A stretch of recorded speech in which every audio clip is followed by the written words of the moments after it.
Virgo, welcome to your horoscope for the new moon in Pisces.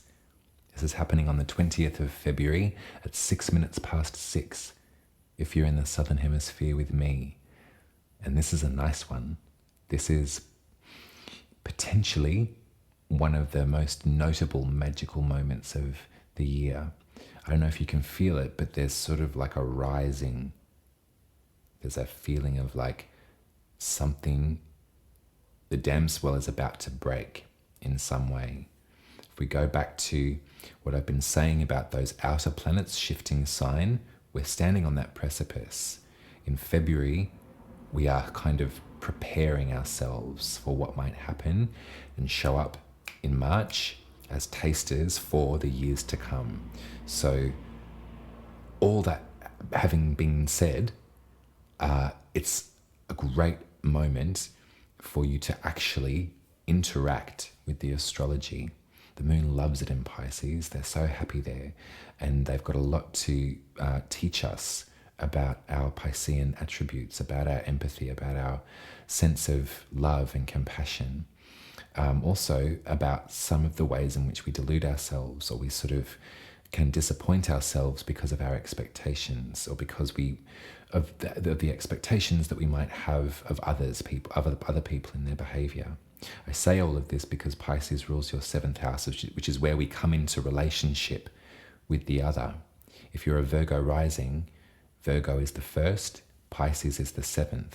And so you can sort of look to your relationships for some intuitive understanding. I think that it's really important for you, Virgo, to be in relationships surrounded by people that get you, and that sort of get you on multiple levels, not just what it is that you say and do and act upon, but they can sort of read between the lines too. They can sort of intuit and feel into how it is you might be feeling, and encourage you to talk about it as well. Encourage you to get some of that tenderness out of you. The Pisces 7th house placement is so lovely. It's a great sort of conversation that happens there with just the mind too, less to do with language, which I find really beautiful. When we have a new moon there, a new moon in the 7th is the perfect opportunity, if that's what you are wanting to do, would be to really manifest love, to ask for love in bountiful ways, in ways that shift your energy into something else, that make you feel wrapped up and taken care of. I want you to wish for the relationships in your life that you have to energize in that psychic way. I want your feelings of connection to brighten at this new moon in Pisces. It's a new moon, so it'll be dark. There'll be nothing to look at. We'll have to use our instinct, and that's perfect for Pisces. That's perfect for you too, Virgo, I might say. There's something incredibly instinctual about the way that you move around life and the way that you make sense of the world around you, how you can make practical the information that is coming from your spirituality, how to ground. I think that it's lovely for Pisces folks to have Virgo in their 7th house, because there is a great opportunity to ground that might be a bit slippery, that might slip away into this worry or the other.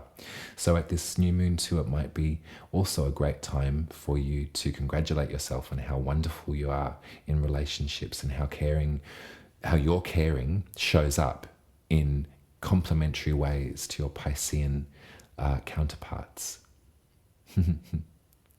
Let's have a look at some of the other astrology, and then I'm going to pull some intuitive tarot because I think it's very appropriate for this time of the year.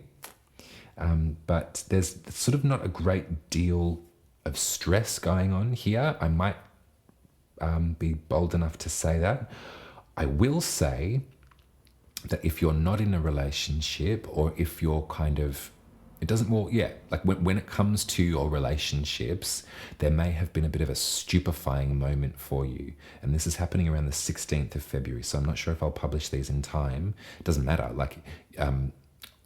keep your eye on the watch for the 16th of February, because Venus is going to conjoin Neptune. They're going to come into exact alignment. And so Venus, the planet of pleasure and love and our relationships, is joining forces with Neptune, the great deluder, the magician of the zodiac, the dreamer. And so you might be like swept off your feet by something, and you might be thinking to yourself, whoa, that was a trip. I feel really, really super connected. Is this real, or am I making it up? So I want you to enjoy it, because this is all happening in your 7th house, and it is a trip, and it might be really cool. Who knows what might happen for you? There might be something, you might come across a relationship of yours, or you might come into contact with somebody new, and there's a cosmic connection. There's a sort of like fiber meets fiber, mushroom meets mushroom sort of feeling. Now, I'm not going to condone any sort of anything, but that kind of feeling, like, whoa, we just are the same. We're different, but the same. And so that's powerful, because remember, Neptune rules Pisces, perfect, knows what to do. Venus loves Pisces.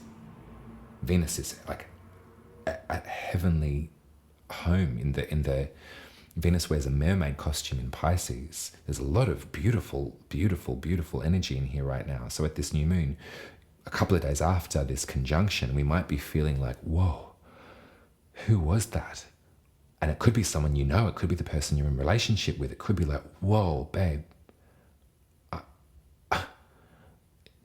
did that happen? Was that real? And I think after you let that beautiful feeling wash over you, then you've got this new moon to work with. I mean, if you're single, it might be sort of seeing someone in the street and sort of, making contact, seeing someone through a screen, or I don't know what it's going to be, but it's going to be like, that person is me and I am them, and I love it. I mean, it's kooky. I hope that happens for you, Virgo. And if you are in a relationship, then I hope, you roll over in bed and like, there you are. It's like, wow, babe, I'm connected. We are connected through thick and thin. This is awesome. Yeah, I'm talking it up, but I really hope that it happens for you, Virgo. I think that it will. And what else? Okay, so yeah.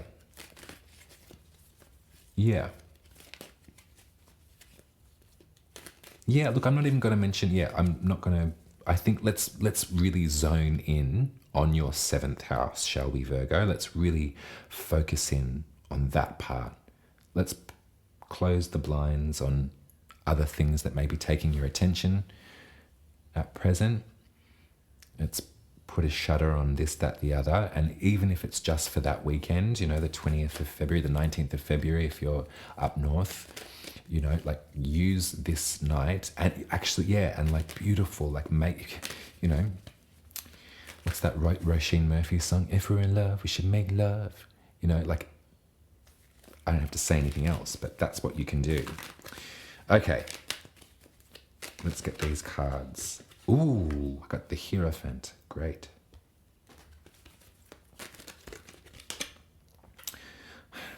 I got the 6 of Swords in reverse.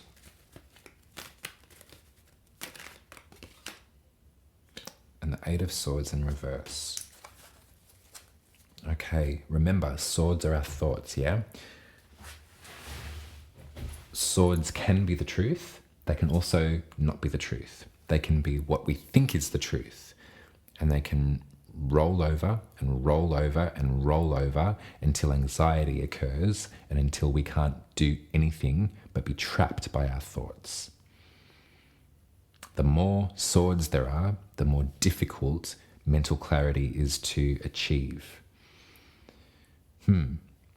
So, the Hierophant, as you can see depicted here, is a soothsayer. I really love this drawing of the Hierophant. It really flips the script for me in terms of some of the images that come up with this card. You know, in the Pamela Coleman Smith version, which is, you know, the original and the best. And also, actually, let me finish one thought before I start another one. Sorry, it's been a Pisces kind of day.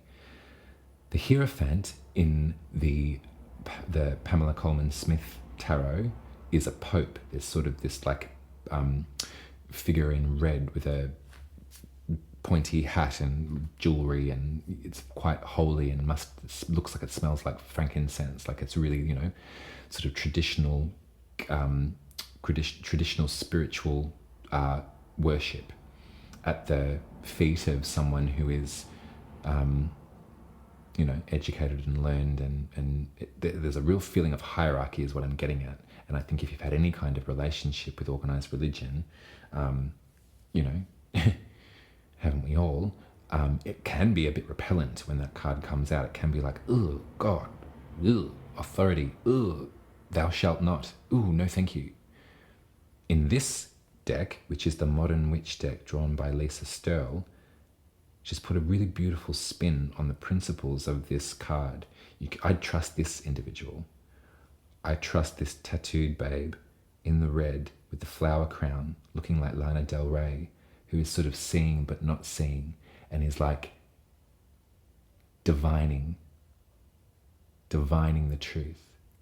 There's something really, really spiritual and holy, but there's no dogma attached to this Hierophant, which I really love.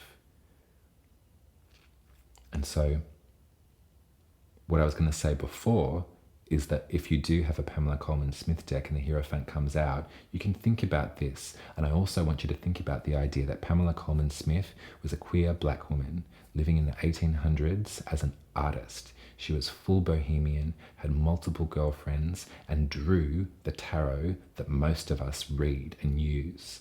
And so if you want to talk about Hierophant, think about the hand that drew. Of course, she was using the religious imagery because that was the time, you know what I mean? But I almost see Pamela in this image too. There's a feeling of like cosmic spirituality that I get with this card.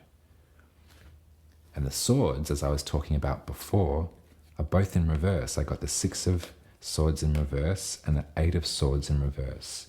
What I see here is the letting go of the anxious brain, of really dialing it down and not putting your worries, you know, not sticking your head in the sand or anything like that. But there's something of like a handing over. It's sort of like I relinquish, you know, what is that beautiful phrase? I can't remember it. I'm going to make a fucking dog's breakfast of it. But it's like you can't control everything in your life. What you can do is trust that you're on the right path and that things are going to be okay. And if you've got somebody in your environment, if you've got someone who does work a little bit more intuitively, Virgo, in your 7th house of relationships, then you can really trust them that it's hard, I know it is, because you're so practical and you kind of want to be like, no, it's all right, I'll do it. I'll do it. That's what I'm here for. That's what I'm good at. That's what I keep on hearing as I'm looking at this. And that's not to say that you're going to get, deluded by the deludinoid Pisces in your life, but it's like, if we can dial down a bit from this state of anxiety, I'm not sure what's going on for you. Maybe there's a little bit of tension. There might be some worries, or this needs to get organized, or that needs to get organized, and I can't see it getting organized, and I'm getting stressed. That could be Mars in Gemini in your 10th, FYI. But what I really want you to do is, like, if it's guidance you need, seek it out. But I think that this is something to do with your 7th house. There's someone in your relationships that has you can afford yourself a bit of the trust that they seem to have in everything working out. Yeah, it'd be a really beautiful moon for you to relax the muscles a bit, relax the tension a bit, Virgo, in the best way that you can with someone in your 7th house. Sorry, that was a bit forward, but you understand what I mean. I would love for you to have a little ritual at this new moon in Pisces. I'd love for you to get mystical with someone that you love. And if it's the case, as I was saying before, as if it was sort of like, whoa, who is that? Like, maybe you can do some spell work around that, around attraction. Some of this anxiety could be to do with feeling limited in your 7th house. That can be a frustrating feeling, and I'm sorry if that's what's going on for you. Feeling like, oh, I'm not good enough, or it's sort of like, oh, they're going to leave me eventually, or all of the terrible, terrible things that we say to ourselves that we would never in a million years ever say to anybody else. We would never even think about that. Imagine thinking to yourself, no one's going to love you, you're not good enough, you're revolting, they're going to find out eventually and break up with you. Like, can you imagine the stuff that you say to yourself, Virgo? Imagine conceiving saying that to somebody else. You never would in a million years. I guarantee you that. So why would you say it to yourself? And when that voice comes out, it's just a thought. Remember, it's not real. It's just a thought.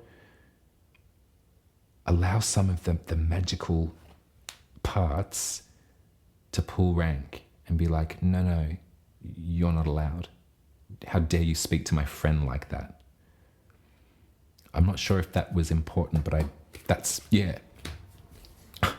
God, I was thinking about it the other day. I was just like, I've gone through a lot. I've made some beautiful progress in my life, and I don't feel ashamed to say it, Virgo. We can be proud of ourselves too when we do make progress. What I'm saying is there was times, and I'm sure that maybe, if they crop up again, I'll be able to deal with them. But there have been times in my life where I have been so awful to myself, and the things that I had said to myself. We know they can come from all sorts of different places. They can come from perhaps, cruel words that were said to us in the past, but the idea of like absorbing that and then letting it roll over in your head and telling yourself all of this vile vitriol that is just not true. All you have to do really in moments of that crisis is think to yourself, would you ever say that to anybody else or think that about anybody else? You wouldn't dream of it. So why are you saying it to yourself? I love you. I think you're the best, Virgo, and I can't wait to see you in 2 weeks at the full moon in Virgo, so we get to maybe further expunge some of these self-limiting beliefs or disappointments or whatever it is that may be coming up as you're listening to this reading. Also head to umaruby.com and I'll book your birth chart. I'll read your birth chart. You can book it via the readings tab, and I reckon pick the spirit reading if you've not decided on which one you want to go for. That's the one that has been the most popular and has just been beautiful. I've made so many new friends because of that spirit reading. Also, you can head to buymeacoffee.com and put some money in the tip jar. Finally, if you wanted to sign up to my mailing list as well, I do release little musings as we enter each new season, just some little thoughts from my life and how I relate the astrology to my experience and what I've learned so far. So if you like to read, you can sign up to that newsletter too. I'll be seeing you in 2 weeks. As I said, you take care, Virgo. Bye.